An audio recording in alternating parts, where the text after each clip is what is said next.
Hey, boredom! What's up? It's a culture detective here investigating your favorite movies, and today I'm going to be doing a quick movie review on the new movie Full River Red, written not wait, hold up, who wrote it? It is written by Zhang Yimou and Chen Yu.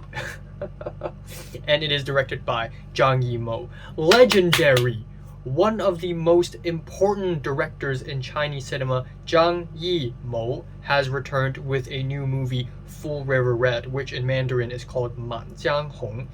And if you don't know this, Zhang Yimou is literally one of the trailblazing leading pioneers of the fifth wave, which is the wave of filmmakers that came out of the prosperity right after the Cultural Revolution in the late 70s. They learned filmmaking in the late 70s and they started making movies in the late 80s and the early 90s, and it gave way to some of the best films, most interesting, most uncensored movies that Chinese history has ever seen, including Zhang Yimou films like Red Sorghum, Judo, To Live, and also one of my personal favorite Chinese period films of all times, Raise the Red Lantern.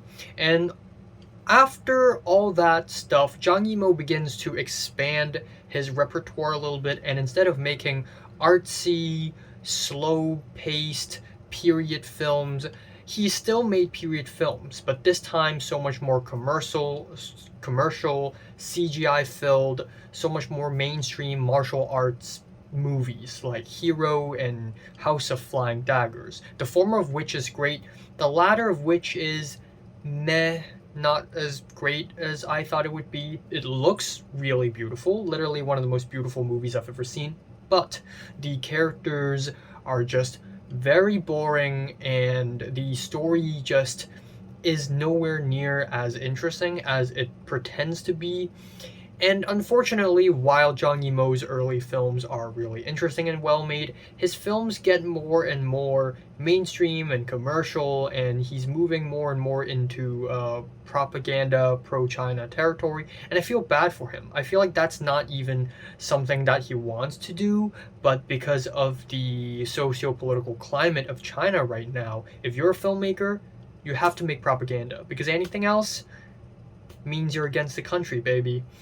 So lately, he's been getting more and more prolific and pro-China. In 2021, we have the two movies from him, 1 Second and Cliff Walkers, which the latter of which is a pro-China, anti-Manchurian, in the middle of the 1920s kind of history, political spy thriller, which I thought was just okay.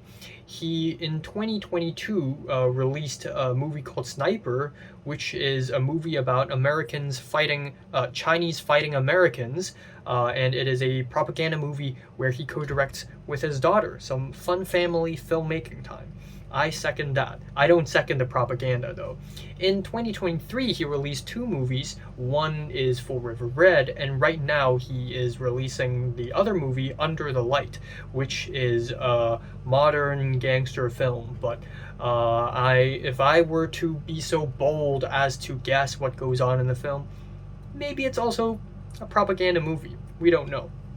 But anyways, back to Full River Red. Yeah, the guy's making propaganda movies, and it's sad, but I still love Chinese period films. I love it. Another reason why I really want to watch Full River Red is because it is set in the Song Dynasty, especially the South Song Dynasty, and it's my favorite dynasty. And this is only the second time Zhang Yimou has ever tackled this time period. The first time he tackled it is in the movie The Great Wall, in which friggin' Matt Damon and Pedro Pascal save China for some reason. But still, Southern Song Dynasty is my favorite dynasty, and for many reasons that I will not get into before nerding out for 1 hour straight. So Full River Red is a 2.5 hour long murder mystery where it is about Song, aka China, but Song, Song Empire versus spies that are secretly working for the evil villains that is the Jin Empire. And a Jin delegate got murdered, and the main characters have to solve the murder in 2 hours, unless they want to be executed by their prime minister. So, first of all, nobody told me that this movie would be a comedy. Nobody told me that it would be funny. And it came as a surprise, and honestly, it worked mostly. I think the main character of Zhang Da is really likable. Some of the jokes, especially in the beginning of the movie, worked really well. It's kind of funny. And I like that it's a comedy, you know? Period films don't have to be all serious all the time. I like period comedies once in a while. One minor gripe I have, though, is that most of the characters in this movie have two character names, like Zhang Da, or the supporting male character's name is Sun Jun. And that's really lame, because if you have ever studied Chinese history, especially that of Song Dynasty, you know that most people, like 90% of all the people there, have three character names. And this movie's only doing that, only giving people two character names so that it caters more to Mandarin speaking audiences, which is silly. It's very, very silly. Yeah, anyways, aside from the historical inaccuracies, which I can get to and nerd out on for a little while, I like convoluted stories with lots of betrayals and backstabbings. This is very much like that. It's just like Hero, just like House of the Flying Daggers, just like Cliff Walkers. I think it is a Zhang Yimou thing, where all the characters just backstab each other. They do tons of twists and turns, non-stop twists and turns. And every single scene there's a twist, basically. Every single scene is like, wait, you and him? No, wait. He and that other guy? No. That's every single scene. The cinematography and the production design is really well done. A majority of the movie is completely in black and white, but it's not shot in black and white. It's just that the set pieces and the props and the costumes are all very monotone for artistic purposes, just like Shadow. And it's really cool. I like the props and set pieces as well. They look properly aged. Yeah, and then that's as far as the pros go, because now we enter the cons. This movie is 2.5 hours long, and because of its very long length, all the twists and turns start to get really tedious and annoying. Some twists are really smart, but some just feel like they're trying to be smart, but they're not really smart. They're just there for shock value.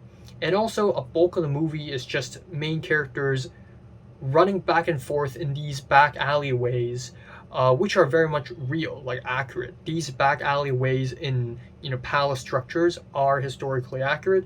You just don't have to show them running around all the time. And worst of all, the music in this movie. The music is awful. Yeah, I don't know whose idea it is to combine electronic music with traditional Chinese music, but the result's a fucking disaster. And the last 30 minutes of this movie turns into this tear-jerking, heart-pounding propaganda piece about loving your nation and whatever, and it's stupid as fuck. And yeah, UFA is a great historical figure, and I root for him if he's in a movie, but oh my god, you don't have to push so hard and make it so patriotic for no reason. So yeah, I mean, but then again, as expected, if this movie doesn't have any element of propaganda in it, then the government will immediately eliminate it out of nowhere. So I just feel sad. If I were to be a filmmaker in the future, I would be making actual good period pieces, please. So yeah, I'm giving this movie a decent 6 out of 10. So have you watched this movie? Comments below, let me know. Subscribe if you want more, and thanks for watching.